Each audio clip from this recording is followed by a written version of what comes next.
Monsieur le Président, Madame, Monsieur. Les procès du siècle. Une série de rencontres imaginées et produites par le MUSEM.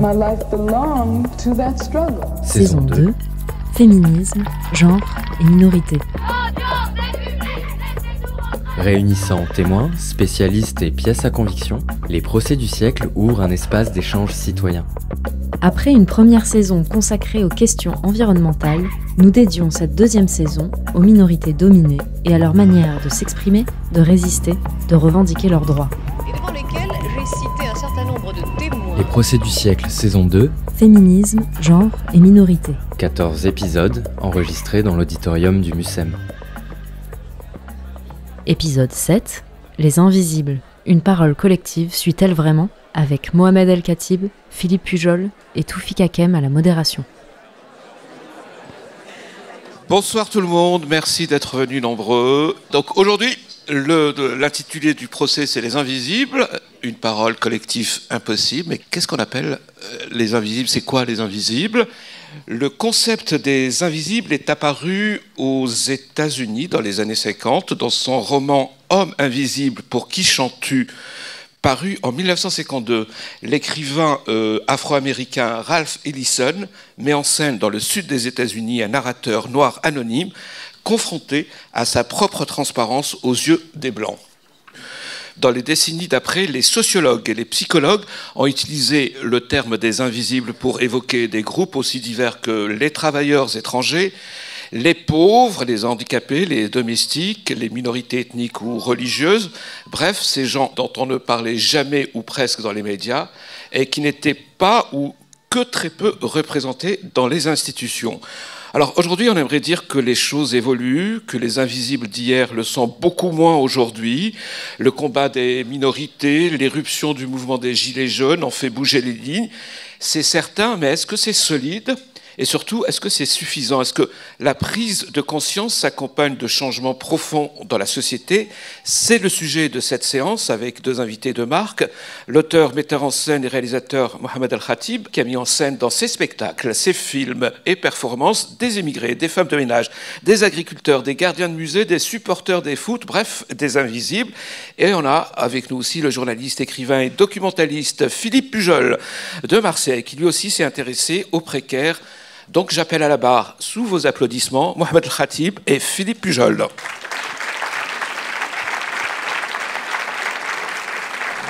Merci d'avoir accepté notre invitation. Alors peut-être vous donner tout de suite la parole. C'est quoi pour vous un invisible ou les invisibles ? Et qui sont les invisibles d'aujourd'hui ? Mohamed El Khatib, pour commencer. Bonsoir. Les invisibles, pour moi, c'est le hors-champ. Et on est chacun en capacité de définir un champ. Et puis souvent, le hors-champ, c'est ce qui nous échappe par le biais de notre éducation, de notre regard qui est façonné par tout un tas de facteurs.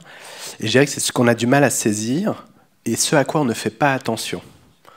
Et je crois qu'un des enjeux pour moi de l'invisibilité, c'est celle de la politique de l'attention, à quoi je décide de porter attention, malgré moi ou en prenant conscience.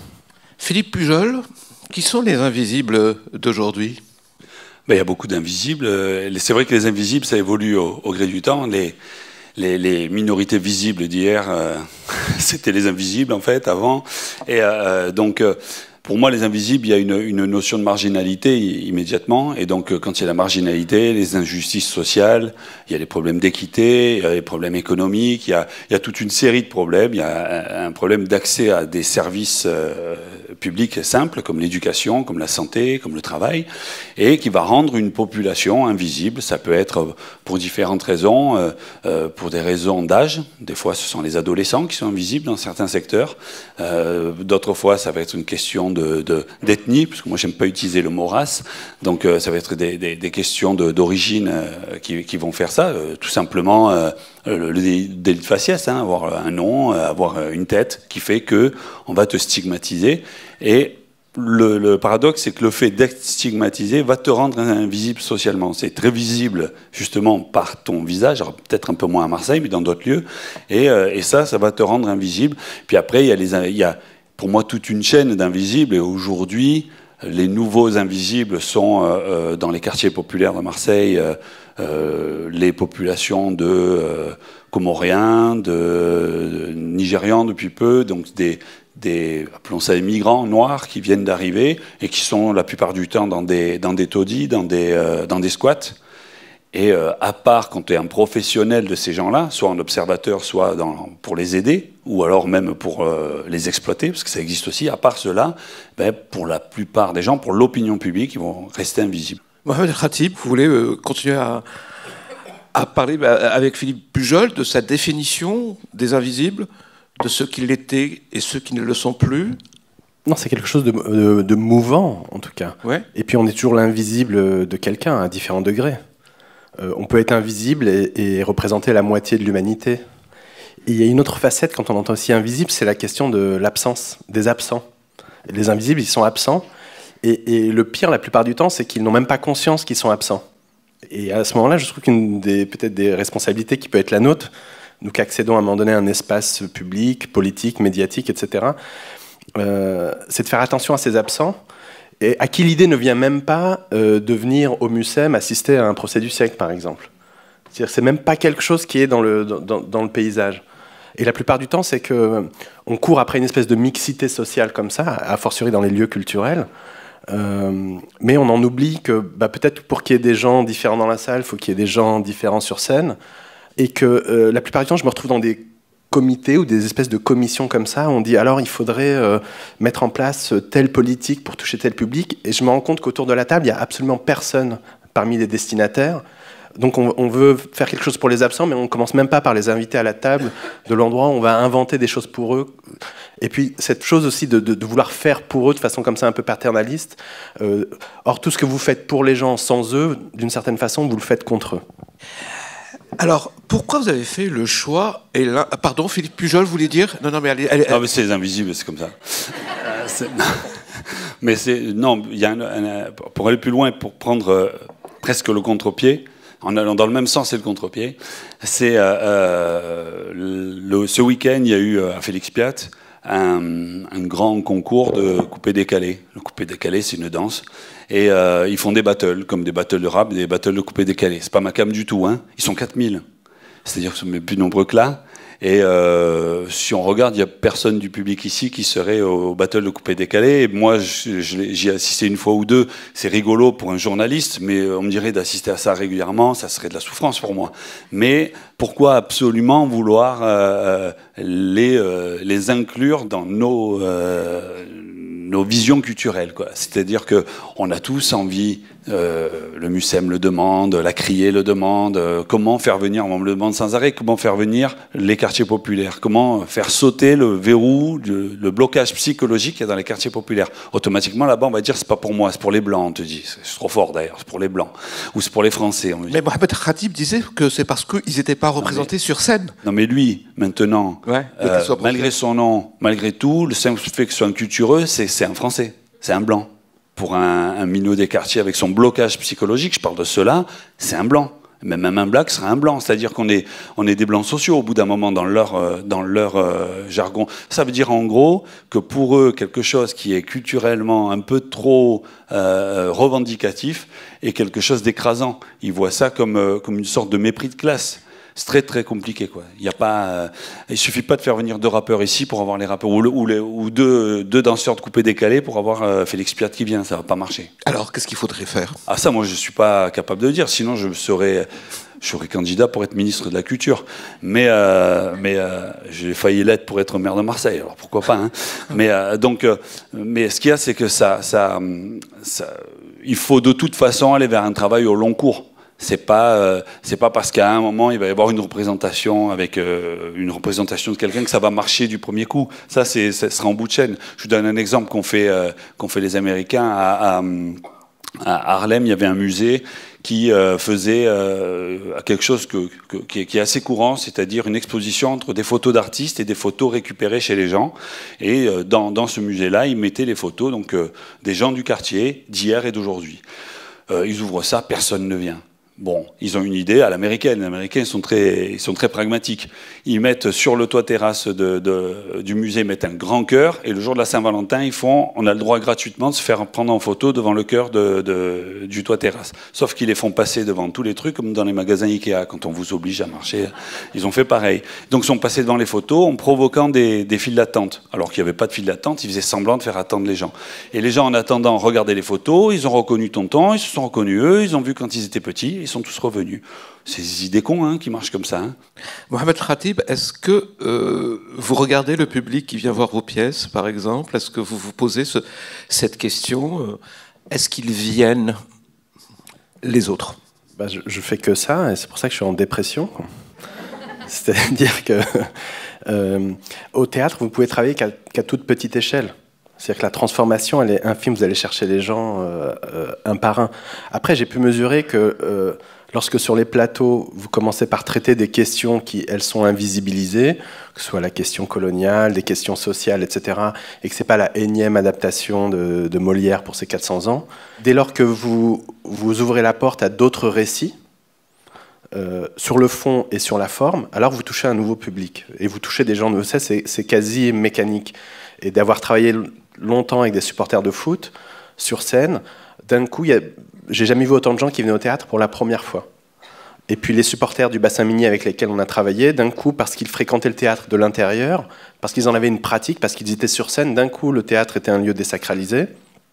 Et on pousse la porte plus aisément, parce que c'est intimidant. Et puis c'est aussi la succession de nos échecs. Je me souviens, il y a quelques années, on a travaillé avec des femmes de ménage, on a fait un spectacle, et on avait passé quelques mois à Évry, et on avait pris en photo quasiment toutes les femmes de ménage de la ville. Enfin, pas toutes, mais en tout cas un nombre extrêmement conséquent, et on avait fait une exposition. Et donc on a fait un vernissage, et il n'y avait personne. Enfin, il y avait la DRAC, il y avait la région, il y avait toutes les tutelles culturelles. Donc en tant qu'artiste, on était extrêmement contents. Mais c'était un échec, je veux dire. Et à ce moment-là, Christophe Blandanès-Tourné, qui dirigeait ce théâtre, nous dit, mais c'est la question de l'adresse, c'est pour qui vous le faites, pour qui vous travaillez. Si vous voulez vraiment inviter les femmes de ménage à partager avec vous un moment joyeux autour de ces photographies, alors le vernissage, il n'est pas à 20h le soir, ça c'est bien pour la DRAC. Le vernissage, on va le faire de 7h à 9h du matin, avant d'aller à l'école, avant de déposer les enfants, ou juste après. Et on a fait un deuxième vernissage de 7h à 9h du matin, un vernissage petit déjeuner, et j'ai jamais vu autant de monde à un vernissage. Et donc ça a été pour moi une grande leçon de se poser en permanence la question du sens, pour qui on fait ça et à qui on s'adresse. Et dès lors qu'on est clair sur l'adresse, alors ensuite le reste c'est de la mécanique, quoi. Alors Donc ça marche, vous êtes de moins en moins déprimé avec le temps. Oui, à petite échelle. Mais ça a l'air de rien, faire un vernissage à 7h du matin. Mais dans des institutions, c'est un bouleversement, c'est une révolution.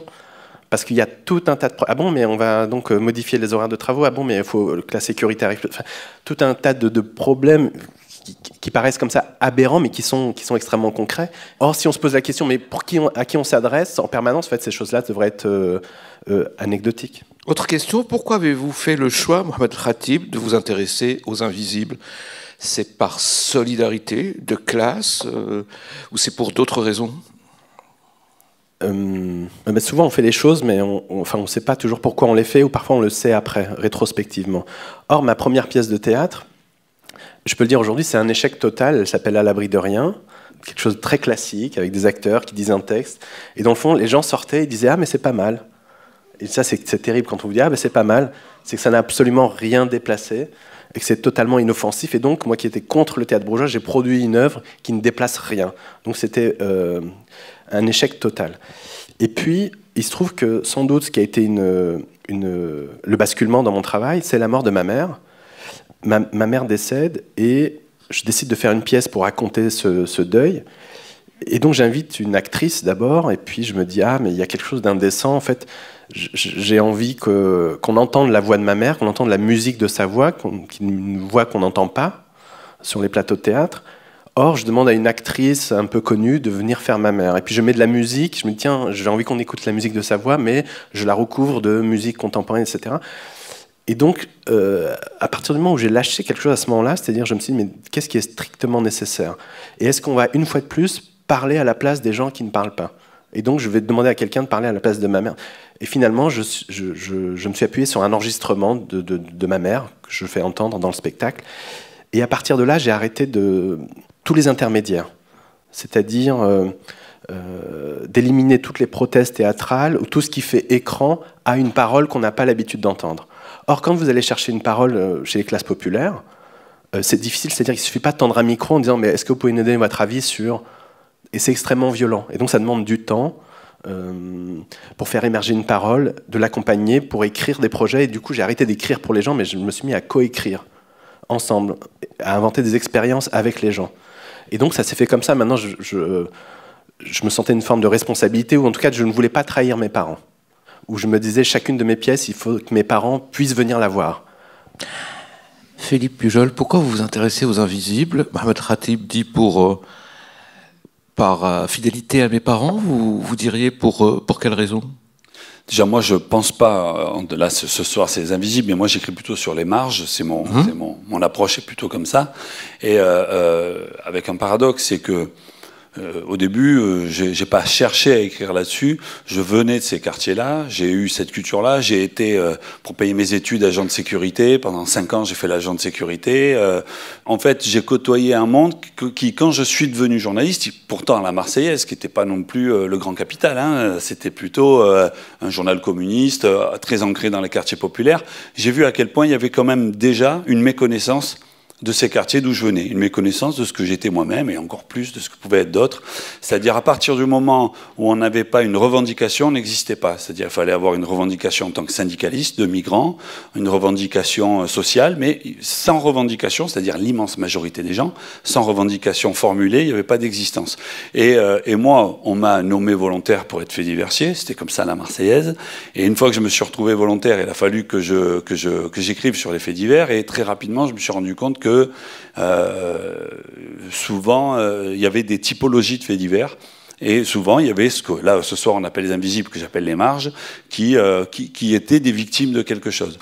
Et donc, c'est là que je suis allé un peu plus loin, en prenant maintenant, non pas simplement sur mon vécu, mais sur un travail, pour aller m'intéresser à ces gens-là. Avec pour autant, vous n'allez pas dire que c'est par hasard. Il y a une solidarité de classe aussi absolument assumée. Pas. Est-ce qu'il y a une solidarité de classe? Solidarité de classe totale. Il y a même une approche qui est pratiquement seulement une approche de classe. C'est-à-dire j'ai vraiment très très peu une approche communautaire. Mais mon approche, elle est comme ça, avec plusieurs succès réguliers. Par exemple, j'ai régulièrement des jeunes et des moins jeunes, des quartiers populaires, qui me disent « Oh, tu es le seul livre que j'ai lu ». C'est-à-dire qu'ils considèrent déjà que je suis un livre, c'est pas vraiment ça. En fait, ce que je comprends dans « Tu es le seul livre que j'ai lu », donc il parle de la fabrique du monstre la plupart du temps, et ce livre-là, ça veut tout simplement dire que pour eux, c'est tellement impossible de lire un livre. Celui-là, on leur a mis dans les mains parce qu'on parle du dealer qu'ils connaissent, parce qu'on parle du mec qui s'est fait buter qu'ils connaissent, etc. C'est des choses très concrètes qui font qu'au départ, ils ont pris ce livre. Et finalement, ça a pris, parce que c'est comme ça ressemble à une bonne série télé, hein, c'est ce qu'ils me disent souvent d'ailleurs, on lâche plus, c'est une vraie série, tout ça. Et vous l'avez écrit comme ça aussi. Mais ils me disent que je suis un livre, pourquoi? Parce qu'ils préfèrent s'adresser à moi directement. Moi, je suis abordable. Qu'un livre, c'est pas abordable. Donc ils disent, c'est le seul livre. Ce qui me va bien comme appellation. Mais ça vaut un prix Albert Londres, quoi. Ça prouve que ça a marché, quoi. À mériter. Vous êtes parti de vos parents, c'est-à-dire de l'intime. Vous êtes parti de votre communauté, mais pour vous intéresser à tous les invisibles. Vous avez fait un travail, par exemple, avec les gardiens de musées. Comment vous avez eu cette idée et pourquoi ce travail autour des gardiens de musées? Parce que je les fréquente assidûment, et je me suis rendu compte qu'un des angles morts dans le dispositif muséal, c'est ceux qui travaillent réellement dans les musées. Vous avez fait le tour du monde, hein, des musées. Mais c'était pour vérifier que d'abord, ceux qui travaillent le plus dans les musées, ce sont les gardiens, et puis que cette cheville ouvrière du dispositif muséal, c'est la plus négligée, socialement, sur le plan salarial, et puis surtout en termes de mépris, et là ça rejoint chacun d'entre nous, c'est-à-dire chacun des visiteurs possibles. Et l'idée, je voulais d'une certaine façon vérifier si ce mépris était... alors je ne sais pas si c'est rassurant ou pas, mais il est mondialement partagé, ce mépris à l'endroit des gardiens, c'est-à-dire que vous avez des gens qui sont à 50 cm d'une œuvre, et auxquels la plupart du temps vous ne dites pas bonjour, au mieux, Et au pire, c'est, vous dites à vos enfants, surtout si tu travailles mal à l'école, tu vas finir comme le type là, assis sur une chaise. Et puis symboliquement, alors que vous êtes à côté d'œuvres extrêmement valorisées symboliquement, votre métier est inversement proportionnellement déprécié. Et c'est extrêmement violent pour les gardiens. Donc c'est comme ça qu'est née cette enquête en disant, mais finalement, si on s'intéresse aux œuvres, si on s'intéressait aux gardiens, qu'est-ce qu'ils ont à nous dire des œuvres, et puis de nous en tant que visiteurs, en tant que pratiquants du tourisme culturel. Et puis je leur demandais souvent, mais quelle est la nationalité la plus méprisante ? Et alors ici en France, on disait beaucoup les Russes, par exemple, ou les Chinois. Mais dès que vous êtes à l'étranger, ce sont les Français qui arrivent en numéro 1. Philippe Pujol, vous voulez... Moi, quand j'étais agent de sécurité, j'ai connu ça. Et en plus, comme je baragouinais un peu d'anglais, on me mettait aux loges parce que je faisais sécurité dans les concerts, dans tout le sud de la France, notamment au Dôme. Donc j'ai fait tous les Johnny, j'ai fait à peu près tout ce qu'il y a eu entre 95 et 2000 qui est passé dans le coin, j'ai fait.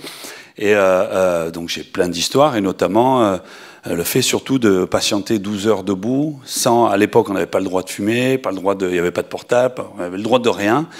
Et ça apprend la patience. Aujourd'hui, je suis d'une patience phénoménale, c'est lié à ça. Quand on a passé 12 heures debout, sans que personne ne te dise jamais rien, on ne te parle jamais. Et quand tu te retrouves dans la loge de Johnny pendant 13 concerts, ben Johnny, je peux en parler beaucoup. Je ne vais pas trop le faire au cas où il y aura des fans, je vais en rester là. Mais tu n'existes pas. Tu n'existes pas au point que quand il se bagarre avec Vincent Lindon, je suis dans la place, dans la salle, et ils ne savent même pas que je suis là. Donc je finis par les séparer, mort de rire. Et ils ne voient même pas mon existence, je n'existe pas. Donc voilà, il n'y a que Tina Turner qui m'a vu et qui m'a parlé. J'étais extrêmement content que Tina Turner me parle directement. Elle voulait savoir où étaient les toilettes. Philippe Pujol, dans votre dernier documentaire, Péril sur la ville, donc vous l'avez dit, vous filmez un des quartiers les plus pauvres de Marseille, peut-être même de France, Saint-Mauron et ses habitants. Alors c'est pas un extrait qu'on va voir, mais plutôt une séquence que vous n'avez pas pu garder dans le montage final. Alors regarde, après vous en parlez.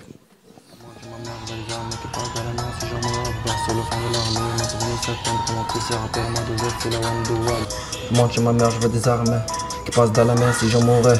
Là-bas sur le fond de l'armée, mon souvenir s'éteindre comme un pouce. Rappelle-moi de Z, c'est la Wamdoua, Gaza, chez les Amouam, Tsabawa, les Nibak, Toshinawari, Lunga, Fanyamur, Kusi, Helewa, Sikanova, Mana, Swali, Sachitwa, Mimi, Moanam, Gazi, Jatsi, Wasili, Faramtsa. En Saint-Mauron, à Marseille. Et bon, moi, je suis né à Mayotte, je suis grandi à Mayotte. J'ai fait ma vie un peu Mayotte, mais un peu galère. Je suis descendu aux Comores, de voir ma famille de ma mère. Je monte chez ma mère, je vois des armées qui passent dans la mer si je mourrais. Là-bas, sous le fond de l'armée, mon souvenir s'éteint comme en poussière. Mais moi, pourquoi Gaza, c'est comme ça? Big, Hassan, ZZ et Asni. Parce qu'on était quatre... comment dire, on était très amis, mais Hassan, il a pété les plombs. Parce que c'est lui qui nous donnait les drogues, fumer, tout ça. Big, Hassan, Zachi, Asni. Tu vois, on était quatre dans un ghetto qui fume, qui buvait, on était tout le temps ensemble. Gaza, Chilidza, Momtsa, Barwa. Gaza, on est tout fait de hala, mais arrête petit. Gaza, Chilidza, Momtsa, Barwa. Comme s'il y a des petits qui veulent faire ce que j'ai fait, mais je leur dis arrête. Après, ma mère m'a fait venir ici en France. Mais moi j'avais un oncle, mais il n'y avait pas de papier. Mais moi j'ai de papier normal. Et la maison qu'il avait habitée, il y avait des problèmes de maison. On nous a fait sortir. Et moi je suis venu un peu chez ma tante. Ici c'est ma tante.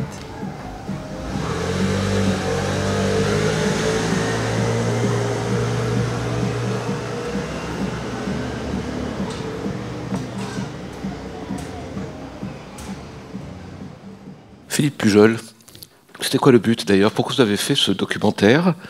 Est-ce que c'était... Moi j'ai grandi là, c'est exactement mon quartier. Et donc là la particularité c'est que c'est un personnage qui n'est pas dans le film, parce que le film qu'on m'avait commandé était de 52, j'ai réussi à gratter 56 minutes, c'était un combat sans merci pour avoir 4 minutes, et j'avais une version de 140 minutes, donc il a fallu enlevé beaucoup de choses, et j'ai notamment enlevé ce personnage, qui est déjà un invisible, mais moi je l'ai doublement invisibilisé, parce que j'ai supprimé carrément de mon film, Assaini, qui est donc de Mayotte, c'est pour ça qu'il a les papiers, les Français, et qui vient ici. Il a j'ai fait court parce qu'on avait beaucoup de choses sur lui. Il a une femme, un enfant qui est resté là-bas, et il travaille dans le bâtiment pour les aider. Il est chez un marchand de sommeil, comme on a vu là, avec tout ce qui peut s'effondrer sur lui. Donc c'est la vie de beaucoup de gens dans ce quartier. Mon regret dans le film, c'est que justement j'avais enlevé complètement dans le film final, celui qui va être à Arte, il y a plus cette vision de gens qui vivent dans les taudis, alors que je l'avais filmé, mais il fallait faire un choix, et Assaini, comme il n'était relié à aucun autre personnage, parce que justement il n'essayait pas de se relier, ben c'est lui que j'ai fait disparaître du film pour des raisons techniques presque, je dirais, et je vous ai fait un montage vite fait juste pour aujourd'hui, mais le but pour moi, c'était de montrer ce Marseille qui existe, qui est dans le 3e arrondissement, en plein centre-ville de Marseille, et où, on le voit dans le film, il y a des jets d'eau qui sont lancés pour se rafraîchir, et de façon illégale, mais bon, c'est pas bien méchant. Il y a la problématique de l'habitat qui est omniprésente, et en même temps, c'est pas ce qu'ils ont en tête tout le temps. Eux, ils vivent dehors, c'est encore des gens qui vivent dehors. L'espace public est encore totalement habité par des enfants. Attention, ce que je filme, parce que je me suis rendu compte en fin de tournage qu'il y a des petits là qui sont sortis d'un coup, et j'ai dit mais je t'ai jamais vu toi. Il me fait non, j'ai joué à la Play, tout l'été il a joué à la Play. Bon, il faisait 20 kilos de plus que les autres, et ils ont fait un été complet de Play, et je ne les ai même pas vus en restant un été complet là-bas. Quelles sont les questions que il y a toujours des invisibles, quoi. Alors justement, quelles sont les questions que vous vous êtes posées pour filmer ces invisibles ? Qu'est-ce qu'il fallait faire? Qu'est-ce qu'il fallait éviter? Est-ce qu'à un certain moment, vous étiez confronté à ce genre de questions? Oui, par exemple, l'hyper-misère, la misère vraiment extrêmement lourde, on ne l'a pas montrée. Elle était... j'avais peur on me l'a plus ou moins reproché, mais là on serait allé plus loin, on m'aurait dit tu esthétises la misère, t'en fais quelque chose de beau, et c'est vrai que comme on essayait de bien filmer les choses, Steve, celui qui filme, est très bon, on essayait de bien penser les choses, et c'est vrai qu'il était très facile par exemple de filmer des gens qui vivaient parmi les rats, et ça je l'ai pas mis dans le film, parce que je me suis dit au bout d'un moment on atteint à leur dignité. J'essaie d'être toujours sur le fil. C'est-à-dire, cette dignité, des fois, on est limite, j'en suis conscient. Je me mets au maximum de ce que je peux faire. Vous avez fait un casting, par exemple. Est-ce que vous avez choisi ce jeune homme en disant il passe très bien à l'image? Non, je suis allé dans la rue et j'ai regardé. J'ai eu une sélection de jeunes gens avec qui j'ai parlé. Je cherche surtout les histoires plutôt que les gueules. Je cherche des choses à dire. D'ailleurs, dans le film, il y a une dame qui s'appelle Elisabeth Lacroix, et qui n'a absolument pas le physique qu'on passe même pas dans les documentaires. Petite dame, pas de dents, petite mémé, on les met pas dans les documentaires, ces gens-là. Et moi, comme elle était extrêmement intéressante, j'ai pas cherché à savoir si elle passait bien ou pas. À côté de ça, il y a des gens qui ont un charisme fou dans le film, mais de la même manière, je les ai pas sélectionnés. Par contre, évidemment, vu la quantité de personnes qu'il y avait, j'ai fait des choix. Donc j'ai fait des choix. Déjà, j'ai filmé du monde, et dans ce monde-là, en plus, j'ai fait des choix. Mais par exemple, j'avais 2 gamins, notamment un qui s'appelait Jonathan, qui avait des moustaches, un gitan qui était magnifique, qui était un ancien cambrioleur qui m'avait dit qu'il avait arrêté et qui était très très bon. Et Jonathan, juste avant de démarrer, il part en prison. Donc lui, après, il est sorti, parce que le film est fait, après il sort un an après, il est sorti à ce moment-là, il me dit on fait le film, j'ai dit Jonathan, c'est fini. Et c'est dommage pour lui, parce que lui, il espérait que le film fasse quelque chose. Bon, ça c'est une illusion qu'ils ont, que le film va les aider à être acteur, ça n'arrive jamais.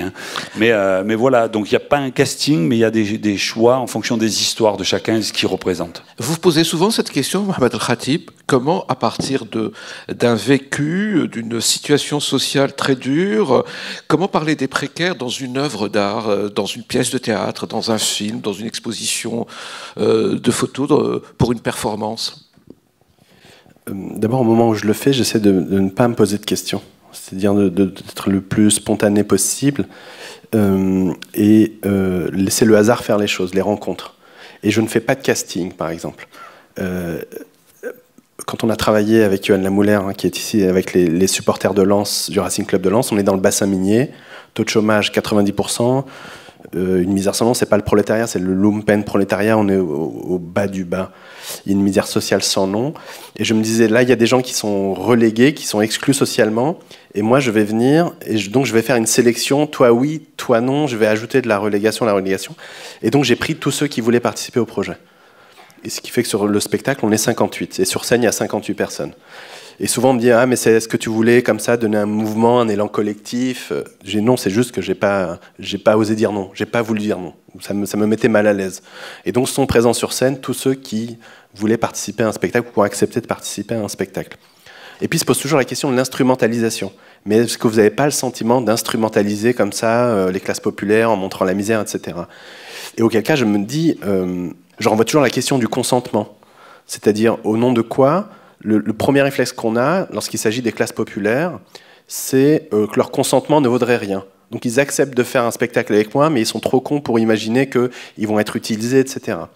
Donc il y a cette question de l'instrumentalisation que j'interroge. Et puis il y a celle qui est un indicateur extrêmement concret, c'est celui de l'argent. C'est-à-dire que systématiquement, je paye les gens avec qui je travaille, y compris quand ils sont amateurs, y compris quand ils sont non professionnels.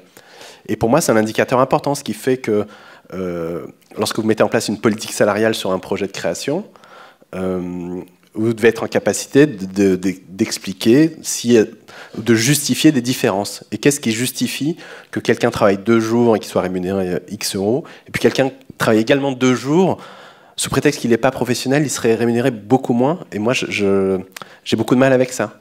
Ce qui fait que j'ai du mal avec les projets comme le quai de Ouistreham, par exemple. Eh ben justement, on connaît bien sûr l'histoire, le livre et l'enquête de Florence Aubenas, et comment il a été adapté. Moi, j'aime beaucoup ce film, et je pense que plein de gens ne seraient pas allés voir ce film s'il n'y avait pas Juliette Binoche. Et en même temps, le fait que Juliette Binoche soit au milieu de véritables gens, de véritables invisibles, est-ce que vous pouvez nous dire pourquoi ça vous gêne, cette démarche, Mohamed Khatib? Si vous voulez, dans l'absolu, pas grand-chose me gêne. J'ai envie de dire, d'une certaine façon, tous les moyens sont bons pour rendre service aux invisibles.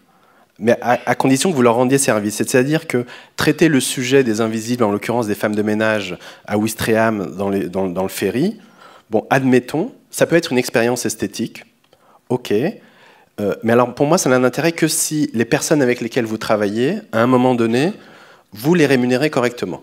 Et vous leur permettez, le temps de cette parenthèse, pas seulement de venir vous servir, et puis après de disparaître. Ça n'a pas été le cas ? Ça n'a pas été le cas. Et puis, il y a les écarts de salaire qui me posent problème, c'est-à-dire entre le cachet de Juliette Binoche, je trouve qu'il y a quelque chose d'indécent. Et je trouve que c'est indécent, mais de la même façon, je trouve indécent, en fait, quand Vincent Lindon fait le militant syndical... C'est tout à fait personnel, je n'y crois pas. Chez Brisé, ok. Je n'y crois pas, et donc je vois l'acteur faire sa partition, je me dis très bien, c'est un formidable acteur, mais pour moi, ça ne sert ni la cause, ça ne sert ni les gens qui sont là, et la façon dont c'est fait, la plupart du temps, ce sont des enjeux de production sur le plan financier, et puis la façon dont on accompagne les gens, c'est-à-dire le suivi qui est fait après.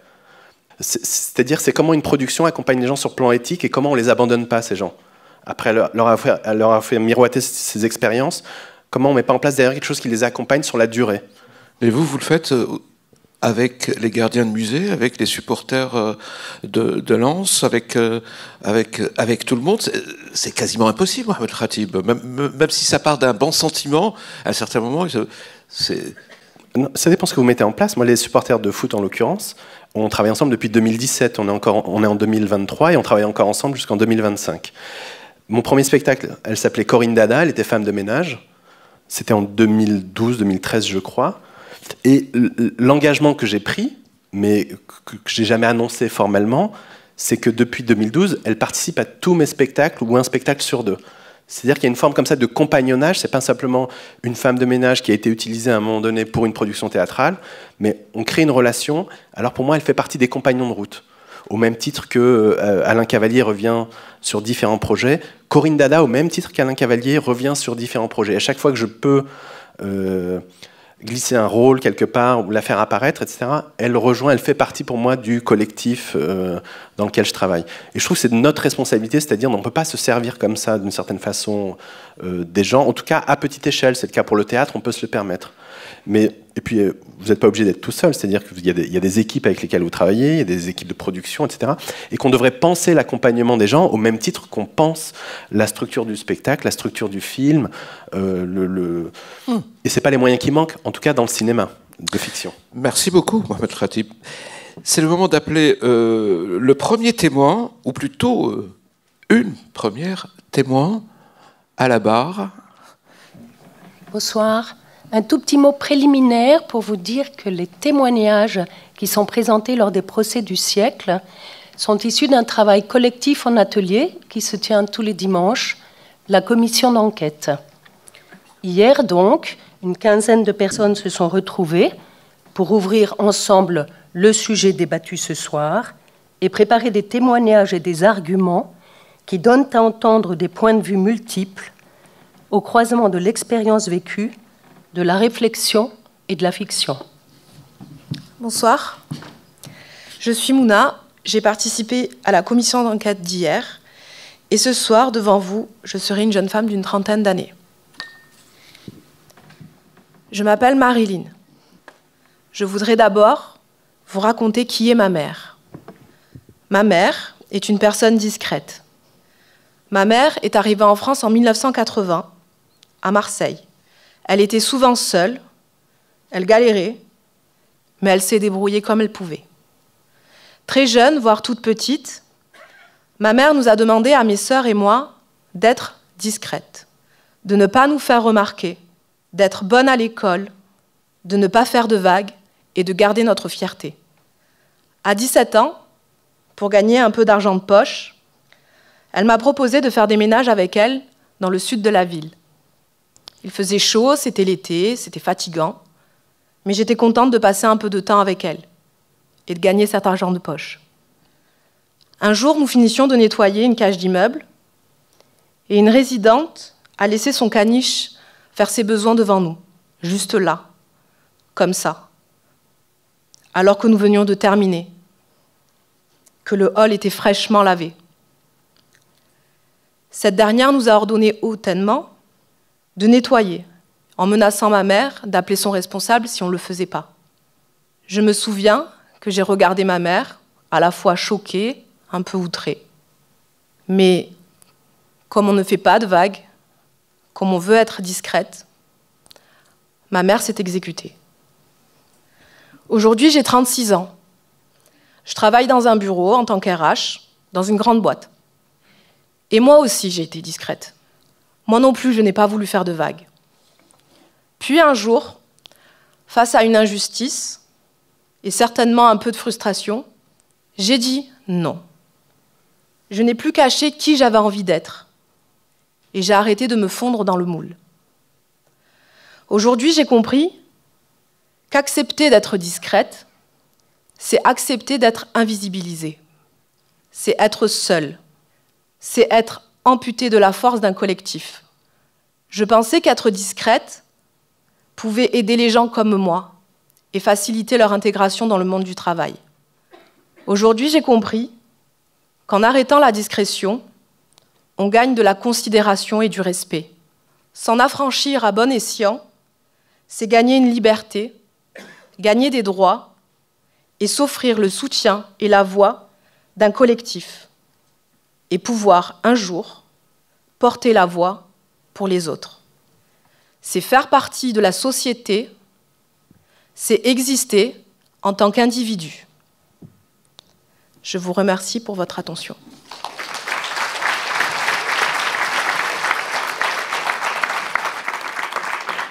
Merci beaucoup, merci pour ce témoignage. Vous avez fait un film sur votre mère qui était femme de ménage, Mohamed Khatib. Est-ce que cette notion de ces parents qui eux-mêmes demandent à être invisibles, c'est quelque chose que vous avez connu, que vous avez ressenti et que vous avez eu aussi à cœur d'essayer de comprendre pour restituer ça dans une œuvre d'art, dans une pièce, dans une exposition? En tout cas, je l'ai subi au point de le faire subir à ma sœur pendant des années. C'est-à-dire qui parlaient un peu plus fort, ma sœur qui parlait un peu plus fort, qui étaient tout sauf discrètes. Et je trouvais, longtemps, je me disais, ah, quand même, c'est pas très élégant. Mais qu'est-ce que c'est que ce concours d'élégance, quoi? Au nom de quoi? Dans quel moule on voulait se fondre? Pourquoi il fallait se faire discret par rapport aux voisins, etc. Ça, c'est un héritage de vos parents? Ça, c'est un héritage, et un héritage terrible, quoi. C'est-à-dire que, d'une certaine façon, c'est une façon d'être muselé, de ne pas faire de vagues, de ne pas faire de bruit, y compris quand vous n'êtes pas d'accord. Et ça, c'est dramatique parce que ça se partage sur des générations. C'est-à-dire que le fait d'être à l'aise, et je le vois encore parfois maintenant, quand j'arrive il y a des endroits où vous n'êtes pas à l'aise. Or, les gens qui ont de l'argent sont à l'aise partout. Et ce sentiment d'être à l'aise partout, c'est quelque chose qui s'hérite et qui se transmet de génération en génération, comme la pauvreté. Et j'entends pauvreté, je ne parle pas de la pauvreté au sens de précarité, mais de la chose qui fait que vous reproduisez ce que vos grands-parents ont transmis à vos parents, qui vous ont transmis, à tel point qu'il n'y a même pas besoin de le nommer. D'une certaine façon, vous fondez dans ce moule de discrétion et que vous baissez la tête. Alors heureusement, parfois, certains sortent de cette trajectoire. Et cette trajectoire, la plupart du temps, c'est quand ce sont les rencontres, ce sont les cercles politiques. Je pense au Parti communiste, en l'occurrence, au cours du soir, à une période où les cours du soir à l'usine, ça recréait une communauté, ça redonnait de la dignité aux gens, et ça permettait de pouvoir dire non, voilà, d'apprendre à dire non. Et d'avoir vu mon père comme ça sur un piquet de grève, etc., ça a été une fierté, mais avant d'en arriver là, ça a été long, le processus a été long. Et aujourd'hui, par exemple, lorsque Philippe Pujol, vous avez rencontré à Saint-Maurent des gens qui veulent rester invisibles. Ils n'en sont pas conscients, en fait. Mais puisqu'il y a un usage politique de l'invisible de manière différente, on entend souvent parler au moment des élections de la majorité silencieuse. C'est super ça comme terme, parce qu'en fait on parle on ne sait pas de qui, de personne, et on a un usage, chacun va utiliser ce groupe potentiel d'électeurs de majorité silencieuse, et c'est hyper pratique. Et de l'autre côté aussi, on a les gens qui seraient susceptibles de voter, et qu'on a dégoûté du vote, ou qui aujourd'hui sont éloignés du vote, donc particulièrement les quartiers populaires. Et aujourd'hui, c'est des gens qui votent plus du tout, qui sont loin de toute citoyenneté, avec un paradoxe, c'est qu'en ne votant pas, ils se suicident, puisque les autres votent. Et cette invisibilité donc, est bien pratique. On maintient une manière de faire que ces gens-là ne se sentent pas dans des groupes. Surtout, plus de syndicats, pas de groupes, comme disait notre témoin, pas de groupe, donc pas de sentiment d'une quelconque appartenance, pas de lutte. Parfait, tu peux rester invisible, tranquille. Et ces gens-là n'ont même pas le sentiment d'être invisibles. On les a tellement invisibilisés qu'ils n'ont même pas cette notion-là. Ils sont dans une survie, quoi, quelque part sociale, on va dire. La dernière fois où on a parlé justement des invisibles d'une manière qui dépasse un peu le cercle des journalistes ou des sociologues, c'était pendant la crise du Covid, quand on parlait des soignants et des soignantes. Et justement, à cet effet, je voudrais vous présenter une pièce à conviction. C'est une pièce du musée. Et j'appelle d'ailleurs pour présenter cette pièce du musée Elia Pockner. Bonsoir, conservatrice du patrimoine et responsable du pôle art contemporain, ici au MUSEM. Bonsoir. D'abord, je voulais dire que le MUSEM est l'héritier du Musée national des arts et traditions populaires. Donc, une de ses spécialités, c'est de montrer des objets qui sont souvent invisibilisés là aussi, et pas seulement des œuvres d'art. Moi, je m'occupe d'art contemporain. Alors, comment on fait? Parce que l'art contemporain, c'est souvent la scène de la visibilité. Eh bien, on choisit des œuvres comme celle qu'on va vous montrer ce soir. C'est une vidéo d'une artiste née à Casablanca en 1969 qui s'appelle Iman Fakir. Et la vidéo elle-même s'intitule Taking Care et se déroule dans les coulisses de la Timone.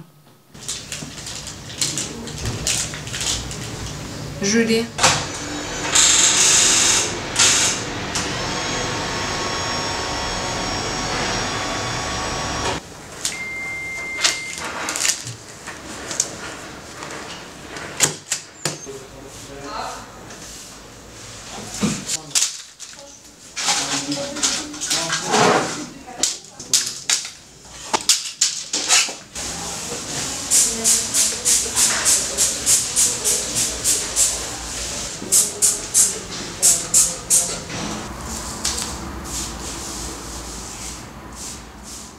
On voit les gestes, on voit jamais les personnes. Exactement. C'est peut-être la manière la plus efficace de dire l'invisibilité. Une invisibilité qui a un peu changé avec le Covid, mais dont il était grand temps qu'on en parle. Mais ce qui est intéressant là aussi avec l'artiste, c'est qu'elle collecte des gestes à la manière d'une ethnographe. Et moi, ce qui m'intéresse là aussi, c'est qu'on voit dans ces processus opératoires, parce qu'on est dans des blocs opératoires, que les gestes sont extrêmement contraints. Donc c'est finalement aussi une mécanisation du corps à laquelle on assiste.